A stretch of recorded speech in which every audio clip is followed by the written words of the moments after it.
इस वीडियो में हम आपके लिए लाए हैं 50 एमसीक्यू जो कि एग्ज़ाम की दृष्टि से काफ़ी महत्वपूर्ण हैं और इसमें सभी साइकोलॉजिस्ट और मैथमेटिशियन इसमें इंक्लूड किए गए हैं। उन्हीं के ऊपर बेस्ड हमने 50 क्वेश्चंस यहाँ पर एमसीक्यू तैयार किए हैं। जैसे देखिए फर्स्ट क्वेश्चन पे चलते हैं। जीन पियाजे का फेमस क्या है? Cognitive development. तो यहाँ पर देखिए पहला एमसीक्यू है हमारा, एक मूर्त संक्रियात्मक अवस्था वाले बच्चे से पूछा जाता है, यदि ए बी से लंबा है और बी सी से लंबा है तो सबसे लंबा कौन है? मानसिक रूप से उत्तर देने में विफल रहता है बच्चा, लेकिन डंडों का उपयोग करने पर सफल हो जाता है। यह इसकी कमी को दर्शाता है। यहाँ पर देखिए इसका आंसर क्या होगा? ट्रांजिटिव इन्फ्रेंस, सैकर्मक अनुमान, मेंटल सेरिएशन, मानसिक श्रेणीकरण, एब्स्ट्रैक्ट रीजनिंग, अमूर्त तर्क, डी, बी या सी। तो यहाँ पर हमारा क्या है? हमारा बी और सी, यानी कि डी वाला हमारा ऑप्शन यहाँ पर करेक्ट है। तो नेक्स्ट हमारा क्वेश्चन आएगा सेकंड।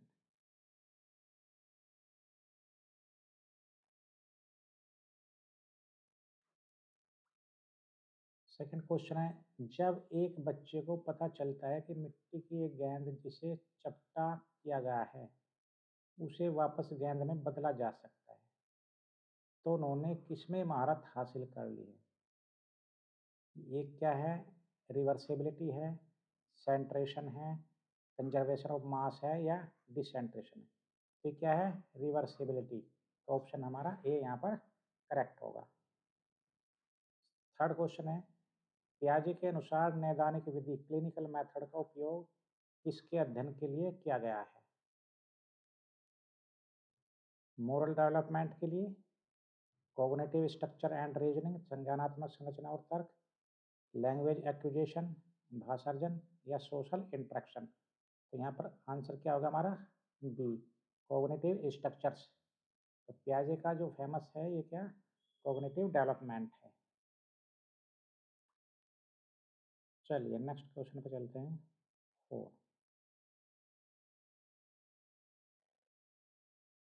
फोर क्वेश्चन है हमारा, घोड़े घोड़े को देखने के बाद जब एक बच्चे को पता चलता है कि गाय केवल कोई भी बड़ा जानवर नहीं है तो होने वाला स्कीमा परिवर्तन है। तो किस चीज़ का स्कीमा परिवर्तन है ये? एसिमिलेशन है या एकोमोडेशन है या इक्विलिब्रियम है या फिक्सेशन है? तो इसका आंसर है ये एकोमोडेशन, इसको बोलते हैं एकोमोडेशन। नेक्स्ट चलते हैं 5। ये है हमारा 5 क्वेश्चन है।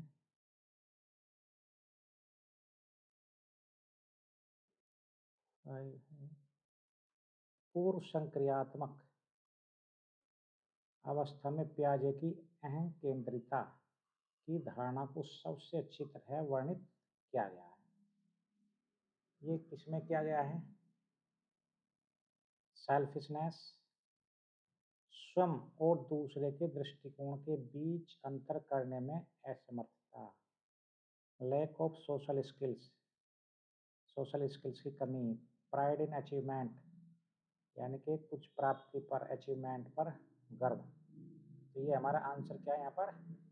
बी, स्वयं और दूसरे के दृष्टिकोण के बीच में अंतर करने में असमर्थ। साथियों इस वीडियो को आपको पूरा देखना है, ये बहुत ही इम्पोर्टेंट वीडियो बनाई है मैंने। नेक्स्ट है 6। अब ये सेकंड उस पर चले हैं। पियाजे के खत्म हो गए। लेव वाइगोत्स्की के सोशल कंस्ट्रक्टिविज्म। वाइगोत्स्की के सिद्धांत में सहज अवधारणाएं वैज्ञानिक अवधारणाओं से भिन्न होती हैं, क्योंकि क्यों भिन्न होती हैं? Spontaneous concept are learn in school. जो सहज अवधारणाएं वो क्या स्कूल में सीखी जाती हैं। Scientific concepts are systematic and hierarchical. वैज्ञानिक अवधारणाएं व्यवस्थित और पदानुक्रमित होती हैं। और सी है हमारा स्पॉन्टेनियस कंसेप्ट रिक्वायर स्कैफोल्डिंग, जो सहज अवधारणा है उनमें स्कैफोल्डिंग की जरूरत होती है। और scientific concept are learn through intuition, ये अंतर्दृष्टि द्वारा सीखी जाती है। तो सहज अवधारणाएं वैज्ञानिक अवधारणाओं से भिन्न होती हैं, क्योंकि ये वाला इसका आंसर करेक्ट है, क्योंकि सिंटेफिक कंसेप्ट जो हैं वो सिस्टेमेटिक होती हैं और पदानुक्रमित होती हैं। यहाँ पर ये आंसर करेक्ट है।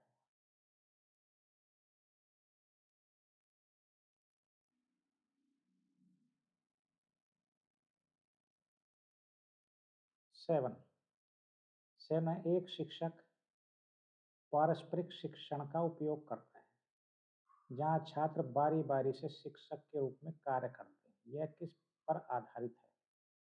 ये किस पर आधारित है? ऑपरेंट कंडीशनिंग, सोशल कंस्ट्रक्टिव, सामाजिक रचनावाद बोलते हैं, डिस्कवरी लर्निंग है, या इंफॉर्मेशन प्रोसेसिंग है। तो ये क्या है? बी, सामाजिक रचनावाद। ये वाला ऑप्शन यहाँ पर करेक्ट है। वाइगोत्स्की ने निजी भाषण को अपरिपक्वता के संकेत के रूप में नहीं, बल्कि किसके लिए एक उपकरण के रूप में देखा है? तो यहाँ पर 8 में क्या? Self regulation, emotional release, socializing with peers, auditory movement. तो ये वाला ऑप्शन हमारा यहाँ पर करेक्ट है। ये क्या? सेल्फ रेगुलेशन होता है, व्यवहार का आत्मनियमन, प्राइवेट स्पीच को वाइगोत्स्की ने माना है।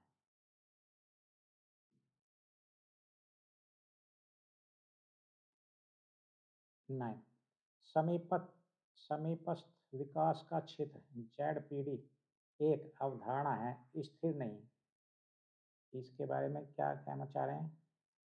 ये बायोलॉजिकल है, ये डायनेमिक और रिलेशनल है, ये इंडिविजुअलिस्टिक है, व्यक्तिपरक, ये स्ट्रक्चर। ये क्या है? ये ZPD क्या है? डायनेमिक और संबंध परक। ये वाला ऑप्शन हमारा यहाँ पर करेक्ट है। 10 वाइगोत्स्की के अनुसार इंटरनलाइजेशन, आंतरिकरण, वह प्रक्रिया है जहाँ, इसमें क्या ऑप्शन होगा हमारा? जहाँ बाहरी समाज गतिविधियाँ आंतरिक मानसिक कार्य बन जाती है। जीन्स डिक्टेट थॉट, जीन्स जो है थॉट को डिक्टेट करते हैं। चिल्ड्रन कॉपी पेरेंट्स एग्जैक्टली, बच्चे पेरेंट्स की कॉपी करते हैं। और information is stored in long term memory, जो इन्फॉर्मेशन है कहाँ? लॉन्ग टर्म मेमोरी में स्टोर हो जाती है। तो आंतरिकरण को प्रक्रिया बताया कौन सी वाली? ये वाली। देखिए, जब भी वाइगोत्स्की आता है सोशल का ज़्यादा जिक्र आता है। सामाजिक गतिविधियाँ, बाहरी सामाजिक गतिविधियाँ जो है आंतरिक मानसिक कार्य बन जाती है। ये वाला ऑप्शन हमारा यहाँ पर करेक्ट होगा। 13 अब देखिए यहाँ पर शुरू हो गए हैं लॉरेंस कोहलबर्ग, ये मोरल डेवलपमेंट के हैं स्पेशलिस्ट। 11 देखिए, एक व्यक्ति कर देने से इनकार करता है क्योंकि उसका मानना है कि पैसा एक अन्यायपूर्ण युद्ध का समर्थन करता है। यह दर्शाता है, क्या दर्शाता है? अब देखिए इसमें आप ऑप्शन देखेंगे, social contract orientation, universal ethical principle, law and order orientation, instrumental purpose. तो यहाँ पर ऑप्शन क्या हमारा करेक्ट है? B, universal ethical principle. ये वाला ऑप्शन हमारा करेक्ट है। अब देखिए नेक्स्ट है हमारा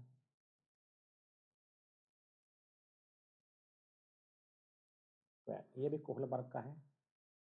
कोहलबर्ग के सिद्धांत की कैरल गिलिगन की मुख्य आलोचना, ये बहुत फेमस है, इन्होंने जो है इसकी आलोचना की थी कोहलबर्ग।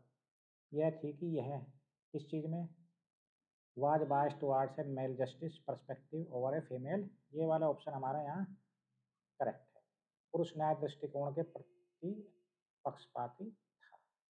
कौन? कोहलबर्ग।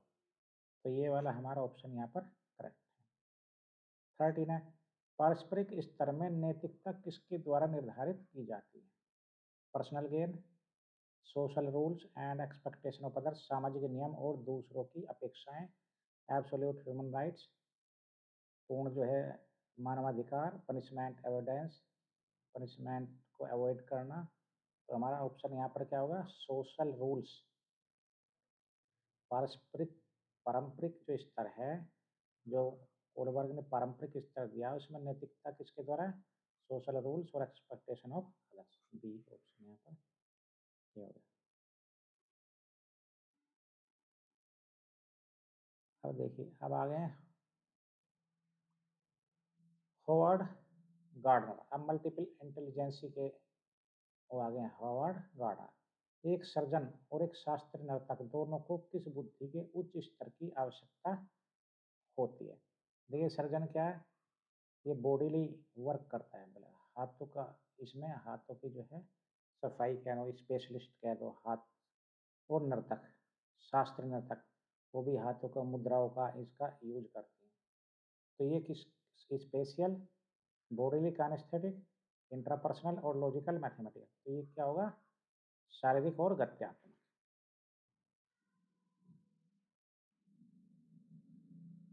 15 15 में क्या करें? गार्डनर द्वारा बाद में प्रस्तावित अस्तित्वगत बुद्धि, ये बाद में आई अस्तित्वगत बुद्धि संदर्भित करती है। ये क्या? अंडरस्टैंडिंग नेचर, प्रकृति को समझना, मानव अस्तित्व के बारे में गहरे प्रश्नों के प्रति संवेदनशीलता, knowledge of history, ability to survive in wild, जंगल में सर्वाइव करने की योग्यता, नहीं ये वाला यहाँ पर अस्तित्वगत बुद्धि के अंतर्गत आता है। मानव अस्तित्व के बारे में गहरे प्रश्नों के प्रति संवेदनशीलता। लास्ट, अब देखिए यहाँ पर क्या है? नॉम चोम्स्की आ गए, अब लैंग्वेज के एक्सपर्ट आ गए। नॉम चोम्स्की की गहरी संरचना को संदर्भित करती है, जबकि सतह संरचना को, अब यहाँ पे देखिए क्या क्या बताएं? ग्रामर रूल्स और वोकैब, मीनिंग, सिमेंटिक्स और स्पोकन सेंटेंस, रिटन टेक्स्ट और फोनेम्स, लेड और एनवायरनमेंट। तो गहरी संरचना में क्या आएगा चोम्स्की के इसमें? सिमेंटिक्स। और सतह में क्या आएगा? स्पोकन सेंटेंस, बोले गए वाक्य। तो हमारा 16 में क्या आता है? डीप सरफेस और एस सरफेस। इस प्रकार से हमारे बी ऑप्शन जो है यहाँ पर करेक्ट हो। अच्छा, अब है हमारा क्वेश्चन 70।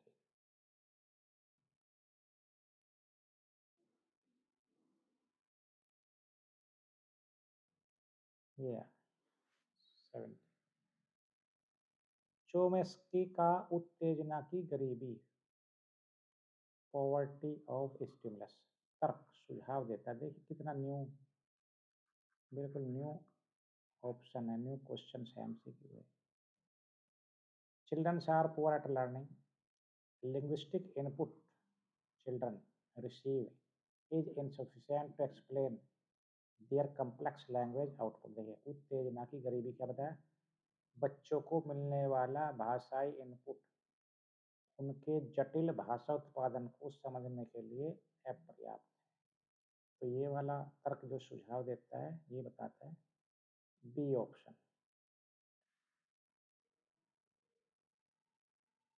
नेक्स्ट,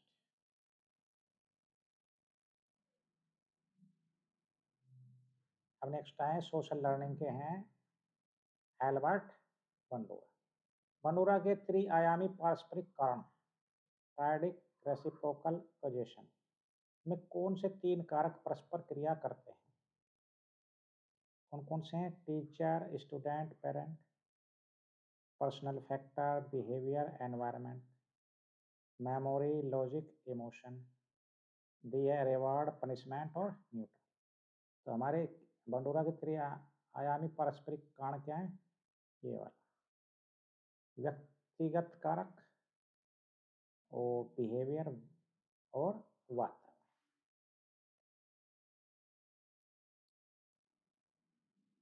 देखिए अब आया 9,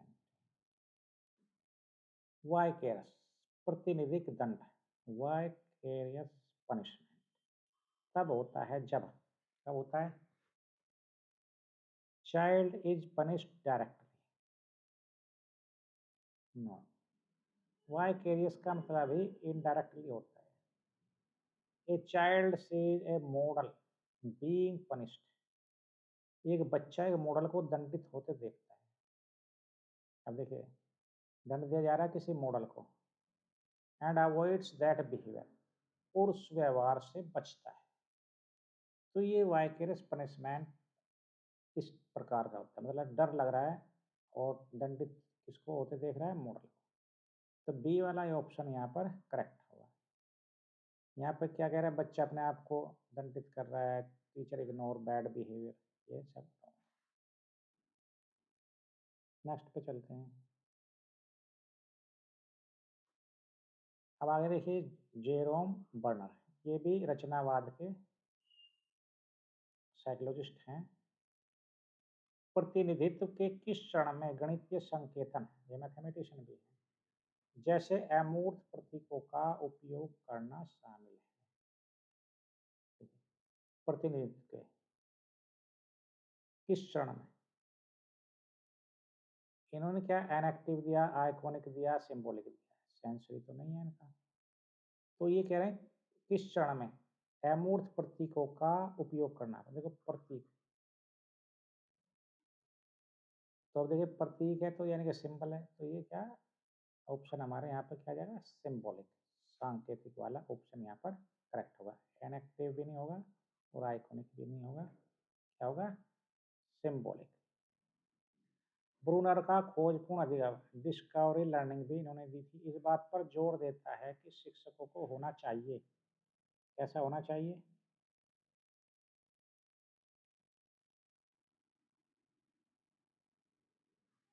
a source of knowledge, all knowledge, सभी ज्ञान का जो है सोर्सेस होना चाहिए। सीखने की प्रक्रिया के सुविधा प्रदाता, स्ट्रिक्ट डिसिप्लिनरीज और पैसिव ऑब्जर्वर। तो यहाँ पर ऑप्शन हमारा बी होगा, ये क्या, सीखने की प्रक्रिया के सुविधा प्रदाता।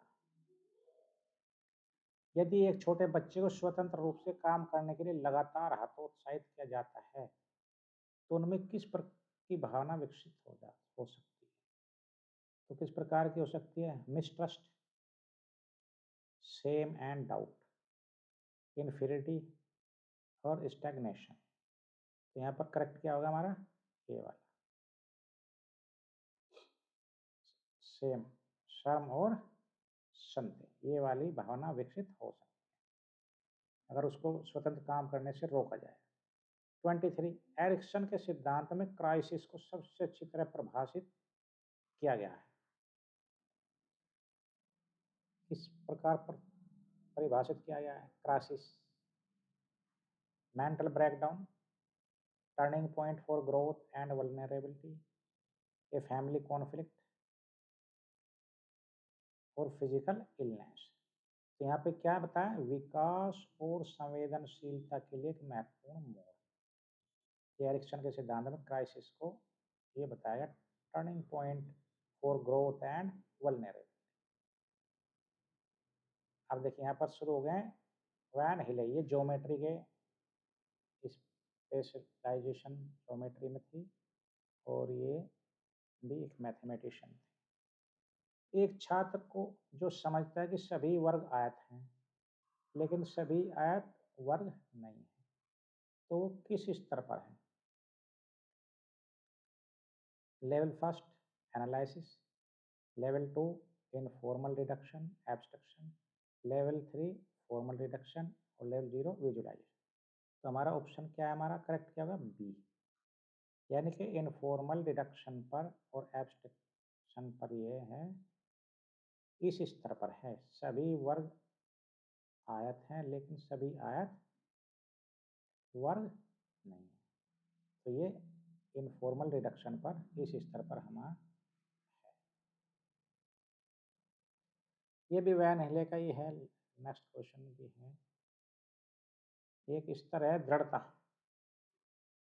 दृढ़ता स्तर 4 पर एक छात्र कर सकता है क्या, एक ट्रायंगल को ड्रा करना और कंपेयर डिफरेंट एक्जियोमेट्रिक सिस्टम्स, विभिन्न स्वयंसिद्ध प्रणालियों की तुलना करना, काउंट साइड्स ऑफ शेप्स की काउंट करना, डिफाइन पैरेलल लाइन को डिफाइन करना, तो ये वाला इसकी तुलना कर सकता है वो, विभिन्न स्वयंसिद्ध प्रणालियों की तुलना, ये वाला इसमें करेक्ट। अब नेक्स्ट आए हैं जॉर्ज पोलिया, ये भी प्रॉब्लम सॉल्विंग के मैथमेटिशियन के रूप में जाने जाते हैं। पोलिया का ह्यूरिस्टिक दृष्टिकोण संदर्भित करता है, क्या करता है?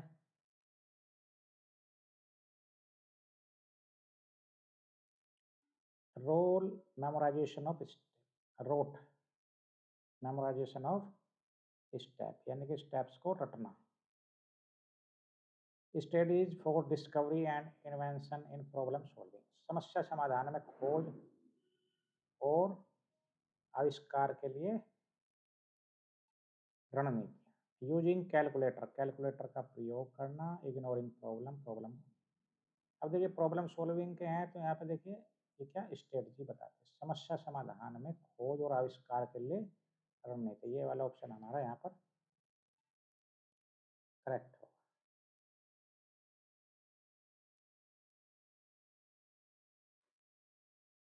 क्या आप किसी अन्य समस्या के लिए परिणाम या विधि का उपयोग कर सकते हैं? यह प्रश्न किस पोलिया चरण से संबंधित है? पोलिया के जो चरण हैं उससे किससे संबंधित है ये? अंडरस्टैंडिंग द प्रॉब्लम, प्रॉब्लम को समझना। Devising A plan, carrying out the plan. Looking back, तो ये किससे संबंधित है? लुकिंग बैक, पुनरावलोकन, इसके अंतर्गत ये इस चरण में आता है। अब नेक्स्ट ये भी मैथमेटिशियन है, डाइंस, जोल्टन डाइंस, ये मैथमेटिक्स का है ये भी। अब देखिए इसमें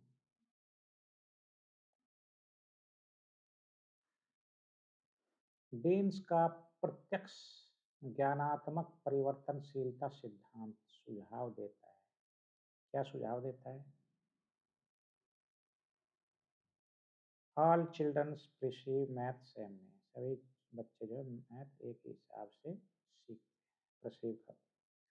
concept should be presented in many different physical forms, ये है अवधारणाओं को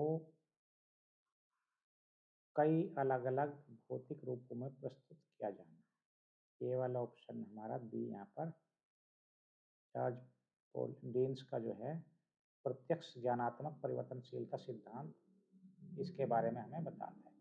maths is only for gifted students, ये भी रॉन्ग है। विजुअल एड्स हार्ड डिस्ट्रैक्टिंग, ये भी रॉन्ग है, क्योंकि डेन्स के ब्लॉक आपने सुने होगा, इन्होंने ब्लॉक दिए थे 29। डेन्स के किस सिद्धांत का अंतिम चरण जहां नियमों को गणितीय रूप से व्यक्त किया जाता है वह क्या है? कौन सा है? रिप्रेजेंटेशन, सिंबलाइजेशन, प्रतीकीकरण, फॉर्मलाइजेशन, जनरलाइजेशन, सामान्यकरण, तो कौन सा यहाँ पर किस रूप में व्यक्त किया? ये वाला फॉर्मलाइजेशन, औपचारिकीकरण। अभी आ गए स्टीफन क्रेशन, ये सेकंड लैंग्वेज, ये हमारे लैंग्वेज से संबंधित है।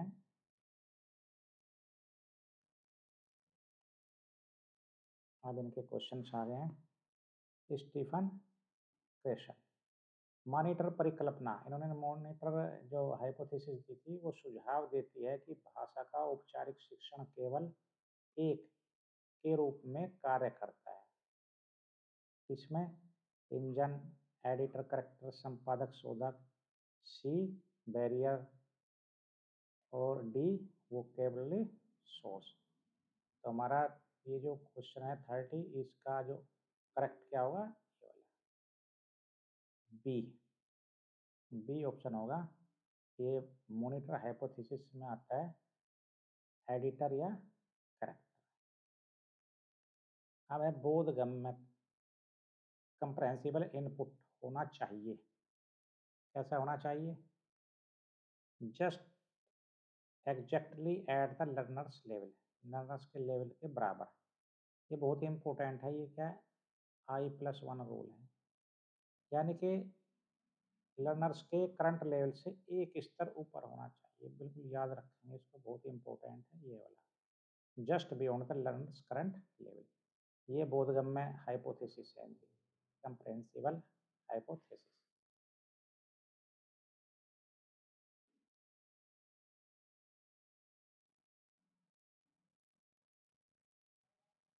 एक ये इनसाइट से संबंधित हैं हमारे, ये भी एक साइंटिस्ट हैं, वोल्फगैंग कोहलर।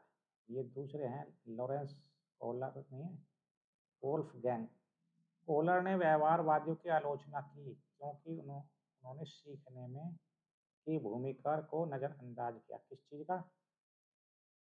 रिपीटिशन, कॉग्निशन और मेंटल ऑर्गेनाइजेशन, हंगर और हैबिट। तो ये वाला ऑप्शन हमारे यहाँ पर करेक्ट है, संज्ञान और मानसिक संगठन का।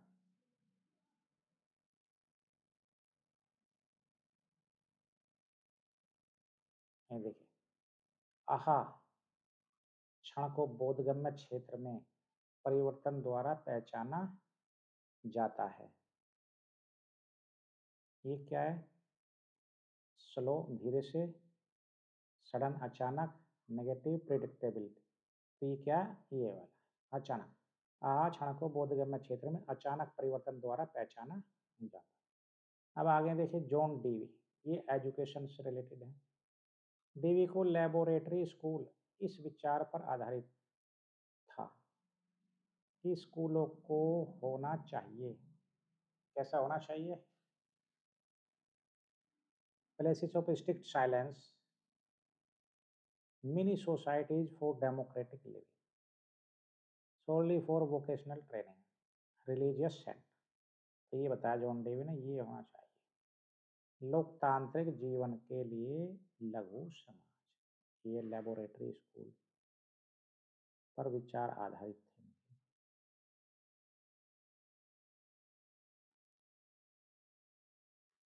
45 डेवी के अनुसार चिंतनशील सोच, रिफ्लेक्टिव थिंकिंग किससे शुरू होती है? किससे होती है? स्टेट ऑफ डाउट और perplexity, reading a text book, listening to lecture, answering a multiple choice question. तो किससे रिफ्लेक्टिव थिंकिंग किससे शुरू होती है जॉन डीवी के अनुसार? ये वाला, संदेह और व्याकुलता की स्थिति। अच्छा, फिर अब आए हैं नोम चोम्स्की एंड स्टीफन क्रेशर, ये लैंग्वेज डायनेमिक्स। हम देखिए दोनों लैंग्वेज के हैं। एक शिक्षक ऐसा पाठ प्रदान करता है जो छात्रों की वर्तमान भाषाई अक्षमता से थोड़ा परे है, लेकिन उसे समझने योग्य बनाने के लिए इशारों और दृश्यों का उपयोग करता है। यह अभ्यास किस परिकल्पना के साथ मेल खाता है? किसके साथ मेल खाता है? आउटपुट हाइपोथेसिस, कंप्रेहेंसिबल इनपुट हाइपोथेसिस और मॉनिटर हाइपोथेसिस, और एक और है इसमें 4, यूनिवर्सल ग्रामर थ्योरी।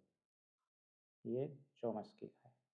तो इसमें किसके अनुसार, किस परिकल्पना से मेल खाता है?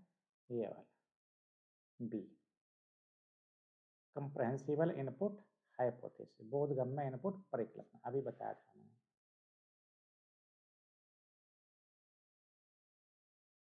नेक्स्ट,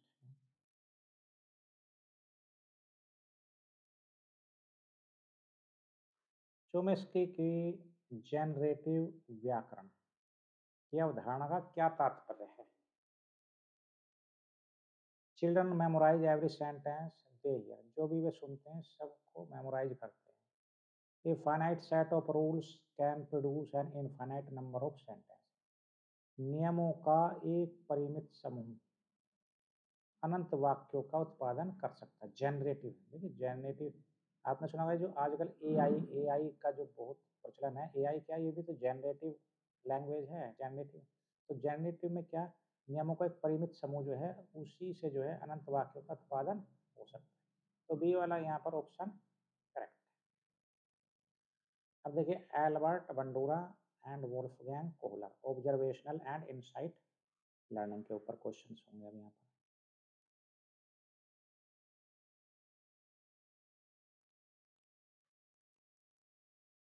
बंडूरा के सिद्धांत में अवरोध का उदाहरण कौन सा है? Student works harder after seeing a peer get a reward. Students जो है वर्क हार्ड करते हैं, कठिन परिश्रम करते हैं, अपने दोस्त को रिवार्ड जब वो लेते हुए देख लेते हैं। Student stops talking in class after seeing A friend gate scold. जब किसी एक मित्र को डांट खाते देख छात्र कक्षा में बात करना बंद कर देते हैं। तो ये बंडूरा के अवरोध का ये उदाहरण है, ये वाला बी वाला option. Student copy teachers hand writing, student practice math problem daily, ये इसमें नहीं है।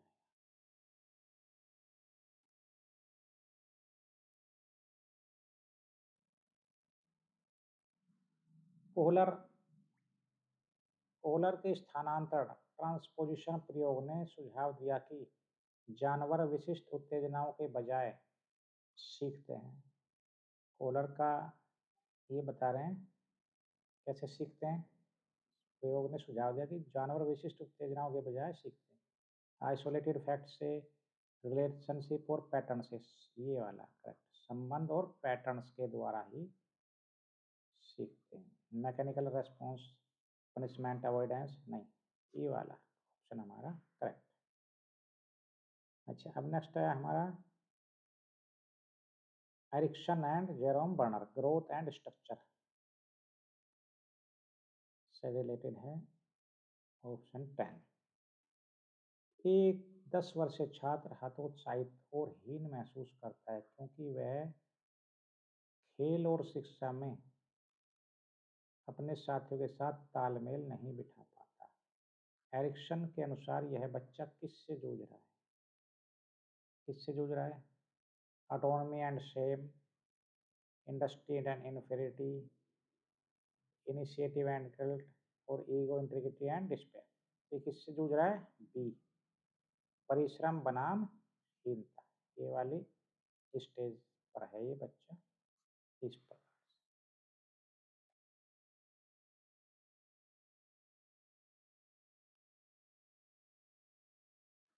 ब्रूनर के स्कैफोल्डिंग वुड और रॉस के साथ प्रतिपादित किया था का सुझाव है कि प्रदान की गई सहायता होनी चाहिए। कैसी होनी चाहिए प्रदान की गई सहायता? कांस्टेंट फॉर ऑल स्टूडेंट्स, सभी के लिए होनी चाहिए। Inversely proportional to learners level of competence. देखिए ये वाला बहुत ही इंपॉर्टेंट क्वेश्चन है। शिक्षार्थी की अक्षमता के स्तर के व्युत्क्रमानुपात, ये वाला आंसर इसका correct. Given only at end of task, focused only on correct answer नहीं, ये वाला। नेक्स्ट आए हम 42। एक छात्र यह सिद्ध कर सकता है कि एक समचतुर्भुज के विकर्ण समसिद्धों और परिमेयों का उपयोग करके एक दूसरे को समकोण पर विभाजित करते हैं। ये छात्र वैन हिल के किस स्तर पर है? लेवल फर्स्ट पर, 2 पर, 3 पर। ये देखिए सिद्ध सिद्ध करने वाली बात आ रही है। चतुर्भुज के विकर्ण समसिद्ध और प्रमेय का उपयोग। तो ये फॉर्मल, ये वाला स्टेज है फॉर्मल डिडक्शन। ये ये थ्योरम्स वगैरह जो प्रूव करने वाले जो पोजीशन आती हैं तो किस में आता है? Formal deduction. 43।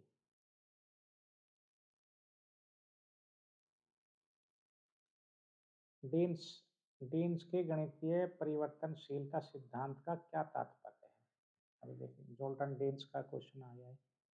Concept should be taught, जो कंसेप्ट है वो पढ़ाई जानी चाहिए विद ओनली वन एग्जाम्पल।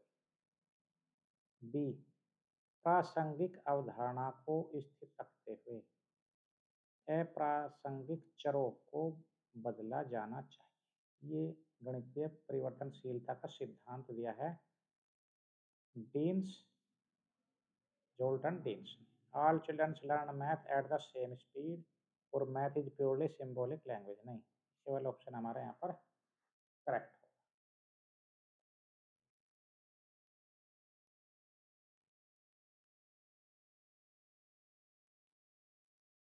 अच्छा, अब देखिए फिर आए हैं जॉर्ज पोलिया और जॉन डेवी, ये स्ट्रेटजी और जॉन डेवी एक्सपीरियंस। पोलियो के ढांचे में ह्यूरिस्टिक तर्क कठोर या अंतिम नहीं है, बल्कि इसका उद्देश्य है, क्या उद्देश्य है? Confuse the student, discover the path to solution. जो ह्यूरिस्टिक तर्क कठोर या अंतिम नहीं है, रिप्लेस मैथमेटिकल लॉजिक और मेमोराइज फॉर्मूले, तो ये वाला बी वाला ऑप्शन करेक्ट है, समाधान का मार्ग खोजना। पोलियो किसके लिए फेमस है? Problem solving.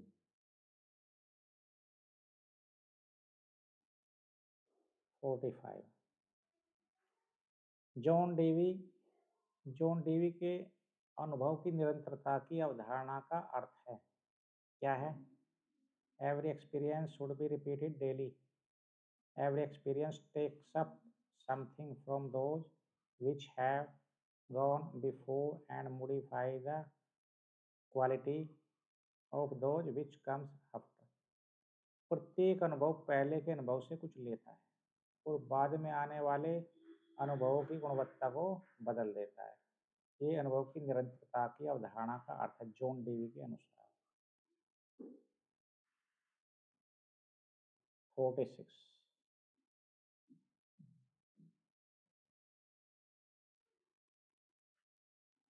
ये है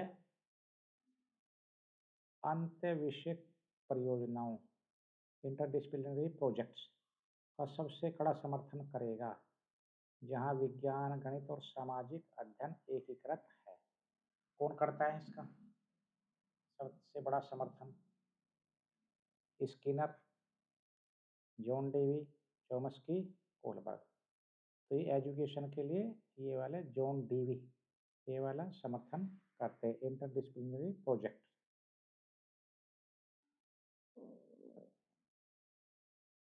47, खोजपूर्ण अधिगम ब्रूनर और जेड पीड वाइगोत्स्की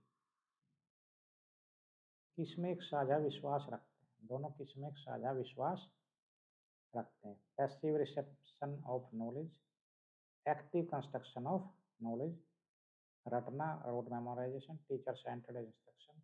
बी वाला ऑप्शन हमारा यहाँ पर करेक्ट होगा, ज्ञान का सक्रिय निर्माण, ब्रूनर एंड वाइगोत्स्की। 48, यदि कोई शिक्षक अमूर्त बीजगणित सिखाने के लिए मूर्त जोड़ तोड़ सामग्री का उपयोग करता है, तो वह छात्र किस क्रम में ले जा रहा है ब्रूनर के अनुसार? सिंबॉलिक, फिर आइकॉनिक, फिर एनेक्टिव। पहले एनेक्टिव, फिर आइकॉनिक, फिर symbolic. Iconic, enactive, symbolic, abstract. तो ये वाला जो क्रम है ब्रूनर का, ये बिल्कुल यहाँ पर करेक्ट।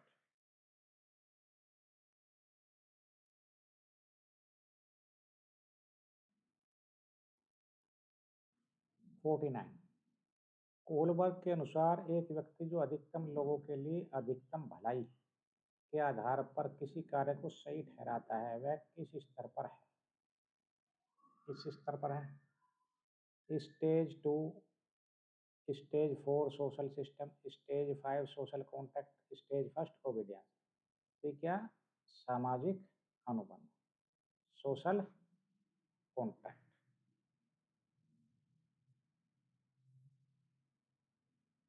50, वाइगोत्स्की के सिद्धांत के अनुसार विचार और भाषा लगभग किस आयु में विलीन हो जाते हैं?